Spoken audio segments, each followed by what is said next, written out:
సంప్రదాయాల్ని కాలరాశాడు కేసీఆర్ అనినే కదా కాంగ్రెస్ పార్టీకి అధికారం ఇచ్చింది, రేవంత్ రెడ్డికి అధికారం ఇచ్చింది తెలంగాణ ప్రజలు.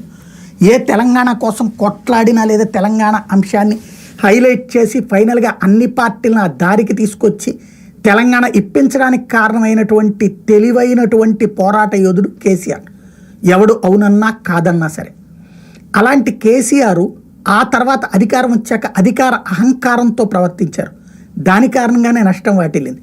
దాని కారణంగానే ఏది ఫిరాయింపుల్ని దారుణాతి దారుణంగా ప్రోత్సహించి ఏ పార్టీలో గెలిచినా చివరికి ఫైనల్గా వాడి గమ్యం టీఆర్ఎస్ఏ అన్నటువంటి తరహా మనస్తత్వాన్ని చూసి విరక్తి చెందిన ప్రజలు ఓట్లు తేడా వేశారు, కేసీఆర్ని ప్రతిపక్షంలో కూర్చోబెట్టారు.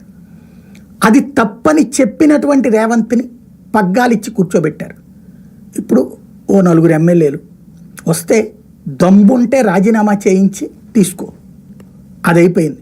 చెయ్యకపోగా ఓ పక్కన హైకోర్టే ఎవరైతే 3 ఎమ్మెల్యేలకు సంబంధించి అనర్హత వేటు గురించి నిర్ణయం తీసుకోమని స్పీకర్కి ఓ పక్కన నోటీస్ ఇస్తే అదే సందర్భంలో అరికపూడి గాంధీకి తీసుకొచ్చి టీఆర్ఎస్ ఎమ్మెల్యే అయినటువంటి అరికపూడి గాంధీకి తీసుకొచ్చి ఇప్పుడు తను ఇచ్చినటువంటి పదవి పిఏసీ చైర్మన్.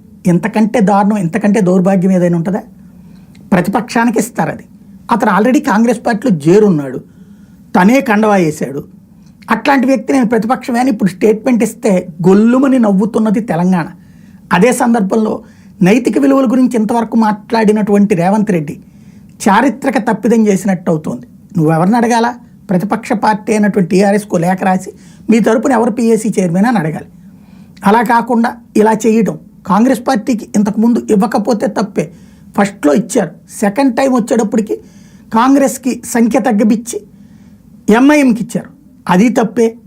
అవన్నీ తప్పు చేశాడని కేసీఆర్కి పక్కన పెట్టి కాంగ్రెస్కి ఇస్తే ఇప్పుడు నువ్వు చేసిన తప్పంటే నీ పార్టీ వాడికి అధికార పక్షానికే ఇచ్చేటటువంటి ఒక దౌర్భాగ్య పరిస్థితి టోటల్ రాజకీయ సినారియాని దిగజార్చినట్టు.